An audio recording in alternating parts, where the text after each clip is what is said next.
June 5th. I must not become emotional. The facts and the results of my experiments are clear.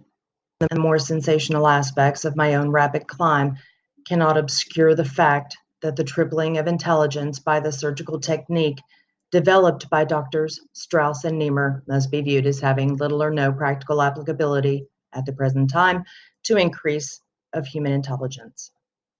As I review the records and data on Algernon, I see that although he is still in his physical infancy, he has regressed mentally.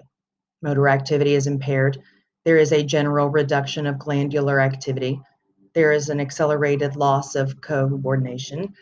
There are also strong indications of progressive amnesia. As will be seen by my report, these and other physical and mental deterioration syndromes can be predicted with statistically significant results by the application of my formula. The surgical stimulus to which we were both subjected has resulted in an intensification and acceleration of all mental processes. The unforeseen development, which I have taken the liberty of calling the Algernon-Gordon effect, is the logical extension of the entire intelligence speed up. The hypotheses here proven may be described simply in the following terms. Artificially increased intelligence deteriorates at a rate of time directly proportional to the quantity of the increase. I feel that this in itself is an important discovery. As long as I am able to write, I will continue to record my thoughts in these progress reports. It is one of my few pleasures. However, by all indications, my own mental deterioration will be very rapid. I have already begun to notice signs of emotional instability and forgetfulness, the first symptoms of the burnout.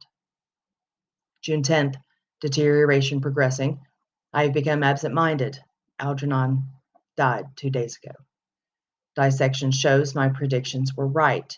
His brain had decreased in weight, and there was a general smoothing out of cerebral convolutions as well as a deepening and broadening of brain fissures. I guess the same thing is or will soon be happening to me. Now that it is definite, I don't want it to happen.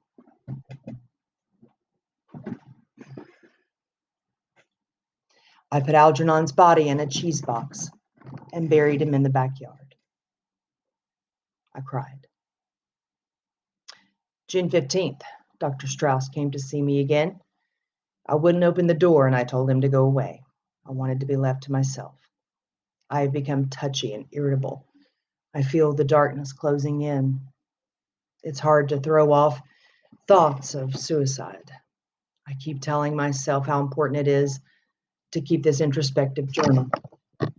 It is a strange sensation to pick up a book that you've read and enjoyed just a few months ago and discover that you don't remember it. I remembered how great I thought John Milton was, but when I picked up Paradise Lost, I couldn't understand it at all. I got so angry, I threw the book across the room. I've got to try to hold on to some of it. Some of the things I've learned. Oh God, please. Don't take it all away. June 19th. Sometimes at night I go out for a walk. Last night, I didn't remember where I lived. A policeman took me home. I have the strange feeling that this has all happened to me before. A long time ago. I keep telling myself I'm the only person in the world who can describe what's happening to me. June 21st. Why can't I remember? I've got to fight. I lie in bed for days and I don't know who or where I am. Then it all comes back to me in a flash. Fugues of amnesia, symptoms of senility, second childhood. I can watch them coming on. It's so cruelly logical. I learned so much and so fast. Now my mind is deteriorating rapidly. I won't let it happen. I'll fight it. I can't help thinking of the boy in the restaurant, the blank expression, a silly smile, the people laughing at him. No, please. Not that again. June 22nd. I am forgetting things that I learned recently. It seems to be following the classic pattern. The last things learned are the first things forgotten. Or is that the pattern? I better look it up again. June 22nd. I'm forgetting things that I learned recently. It seems, sorry, I skipped. I reread the paper on the Algernon Gordon effect, and I get the strange feeling that it was written by someone else. There are parts I don't even understand. Motor activity impaired. I keep tripping over things, and it becomes increasingly difficult to type. June 23rd. I've given up using the typewriter completely. My coordination is bad. I feel that I am moving slower and slower. Had a terrible shock today. I picked up a copy of an article I used in my research, Kruger's Uber Psychic Ganzheit, to see if it would help me understand what I had done. First, I thought there was something wrong with my eyes, and then I realized I could no longer read German. I tested myself in other languages. All gone. June 30th, a week since I dared to write again. It's slipping away like sand through my fingers.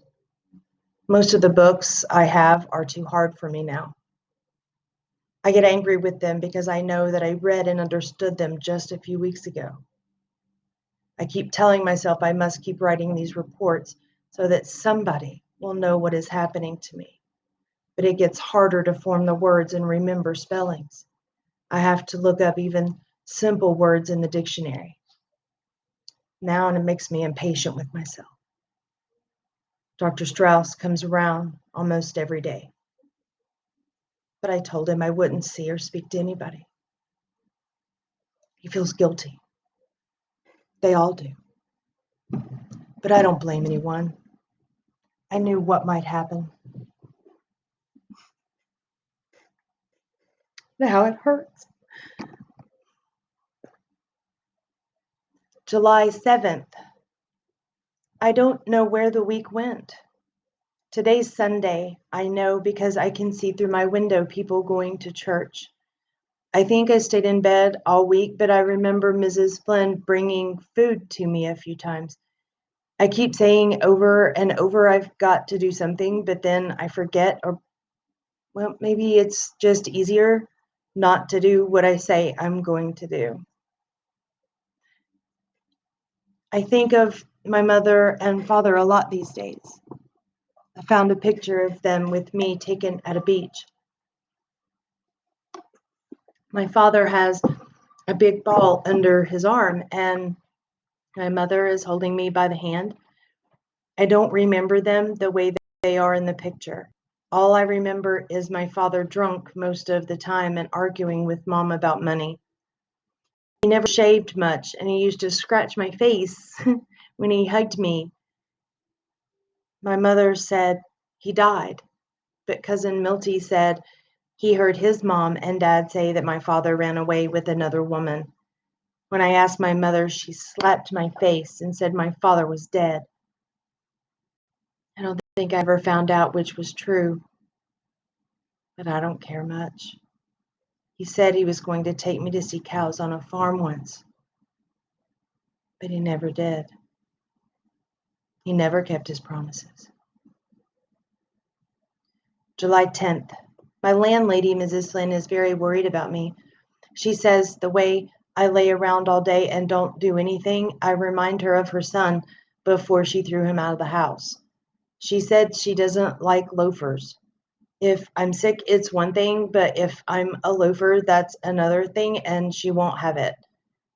I told her I think I'm sick. I try to read a little bit every day, mostly stories, but sometimes I have to read the same thing over and over again because I don't know what it means, and it's hard to write. I know I should look up all the words in the dictionary, but it's so hard. And I'm so tired all the time. Then I got the idea that I would only use easy words instead of the long, hard ones. That saves time. I put flowers on Algernon's grave about once a week. Mrs. Flynn thinks I'm crazy to put flowers on a mouse's grave, but I told her that Algernon was special. It's Sunday again. I don't have anything to do to keep me busy now because my television set is broke and I don't have any money to get it fixed. I think I lost this month's check from the lab. I don't remember. I get awful headaches, and aspirin doesn't help me much. Mrs. Flynn knows I'm really sick, and she feels sorry for me. She's a wonderful woman whenever someone is sick. July 22nd. Mrs. Flynn called a strange doctor to see me. She was afraid I was going to die. I told the doctor I wasn't too sick and that I only forget sometimes. He asked me, did I have any friends or relatives? And I said, no, I don't have any. I told him I had a friend called Algernon once, but he was a mouse and we used to race together. He looked at me kind of funny, like he thought I was crazy. He smiled when I told him I used to be a genius. He talked to me like I was a baby and he winked at Mrs. Flynn. I got mad and chased him out because he was making fun of me the way they all used to. July 24th. I have no more money, and Mrs. Flynn says I got to go to work somewhere and pay the rent because I haven't paid for over 2 months. I don't know any work but the job I used to have at Donegan's Plastic Bags Company. I don't want to go back there because they all knew me when I was smart and maybe they'll laugh at me, but I don't know what else to do to get money. July 25th. I was looking at some of my old progress reports and it's funny, but I can't read what I wrote. I can make out some of the words, but they don't make sense. Miss Kinnean came to the door, but I said, go away. I don't want to see you. She cried and I cried too, but I wouldn't let her in because I didn't want her to laugh at me. I told her I didn't like her anymore. I told her I didn't want to be smart anymore, but that's not true. I still love her, and I still want to be smart. But I had to say that so she'd go away. She gave Mrs. Flynn money to pay the rent. I don't want that. I gotta get a job. Please, please, let me not forget how to read and write. July 27th. Mr. Donegan was very nice when I came back and asked him for my old job of janitor. First, he was very suspicious, but I told him what happened to me, and then he looked very sad and put his hand on my shoulder and said, Charlie Gordon, you got guts. Everybody looked at me when I came downstairs and started working in the toilet, sweeping it out like I used to. I told myself, Charlie, if they make fun of you, don't get sore because you remember they're not so smart as you once thought they were. And besides, they were your friends. And if they laugh at you, it doesn't mean anything because they like you too. One of the new men who came to work there after I went away made a nasty crack. He said, Hey, Charlie, I hear you're a very smart fella, a real quiz kid. Say something intelligent. I felt bad, but Joe Carp came over and grabbed him by his shirt and said, Leave him alone, you lousy cracker, or I'll break your neck. I didn't expect Joe to take my part, so I guess he's really my friend. Later, Frank Riley came over and said, Charlie, if anybody bothers you or tries to take advantage, you call me or Joe, and we'll set them straight. I said, thanks. Frank and I got choked up, so I had to turn around and go into the supply room so he wouldn't see me cry. It's good to have friends. July 28th. I did a dumb thing today. I forgot I wasn't in Miss Kinnian's class at the adult center anymore like I used to be. I went in and sat down in my old seat in the back of the room, and she looked at me funny and she said, Charles. I didn't remember she ever called me that before, only Charlie, so I said, hello, Miss Kinnian. I am ready for my lesson. Only I lost my reader that we was using. She started to cry and run out of the room, and everybody looked at me, and I saw they wasn't the same people who used to be in my class. Then all of a sudden, I remembered some things about the operation and me getting smart, and I said, holy smoke, I really pulled a Charlie Gordon that time. I went away before she came back to the room. That's why I'm going away from New York for good. I don't want to do nothing like that again. I don't want Miss Kinnian to feel sorry for me. Everybody feels sorry at the factory, and I don't want that either. So I'm going someplace where nobody knows that Charlie Gordon was once a genius, and now he can't even read a book or write good. I'm taking a couple of books along, and even if I can't read them, I'll practice hard, and maybe I won't forget everything I learned. If I try real hard, maybe I'll be a little smarter than I was before the operation. I got my rabbit's foot and my lucky penny, and maybe they will help me. If you ever read this, Miss Kinnian, don't be sorry for me. I'm glad I got a second chance to be smart, because I learned a lot of things that I never even knew were in this world. And I'm grateful that I saw it all for a little bit. I don't know why I'm dumb again or what I did wrong. Maybe it's because I didn't try hard enough. But if I try and practice very hard, maybe I'll get a little smarter and know what all the words are. I remember a little bit how nice I had a feeling with the blue book that has the torn cover when I read it. That's why I'm going to keep trying to get smart, so I can have that feeling again. It's a good feeling to know things and be smart. I wish I had it right now. If I did, I would sit down and read all the time. Anyway, I bet I'm the first dumb person in the world who ever found out something important for science. I remember I did something, but I don't remember what. So I guess it's like I did it for all the dumb people like me.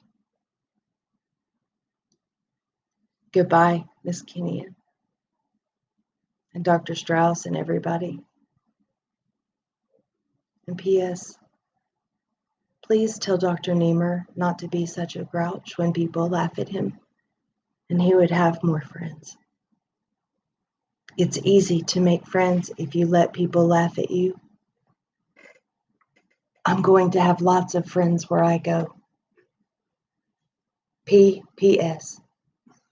If you get a chance, put some flowers on Algernon's grave in the backyard. The end. Okay, this is Lily. She's my co-pilot today. She doesn't want to sit by herself in the rain. Okay, Daniel Keyes is essentially a one-story author in the science fiction field, although he has published around 7 other works of fiction in the genre. Born in New York City in 1927, He received degrees from Brooklyn College in 1950 and 1961. He entered the publishing field as an editorial associate with the short-lived Marvel Science Stories in 1950.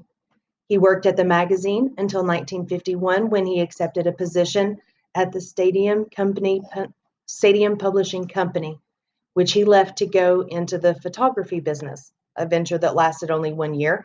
He then worked as a high school English teacher in Brooklyn, a position he held until 1962 when he became an instructor of English at Wayne State University in Detroit. College teaching then became his vocation as he moved to Ohio University in 1966 and rose through the academic ranks, and he is currently professor of English at that institution, a rank he achieved in 1972. He has also served as director of creative writing for several periods during his career. He first appeared in the science fiction magazines with Precedent in the May 1952 issue of Marvel Science Stories. He published at least 2 other science fiction stories in the early 1950s.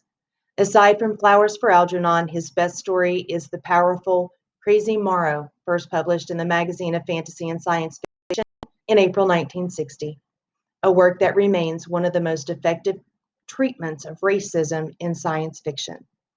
His reputation rests on Flowers for Algernon, first published in the Magazine of Fantasy and Science Fiction in April 1959, which won him a Hugo Award as the best short story of 1959, awarded in 1960, and then in his expanded novel version, won a Nebula Award for the Science Fiction Writers of America as the best novel of 1966, certainly a rare distinction. The novel the novel published as a mainstream work by Harcourt Brace Jonovich is not as effective as the short story version, which is much tighter and written from a very successful executed first-person point of view. Both versions are profound works on what it means to be a genius and on the other dangers of trying to improve the human race. The novel is beautifully written and certainly belongs in any library of modern science fiction.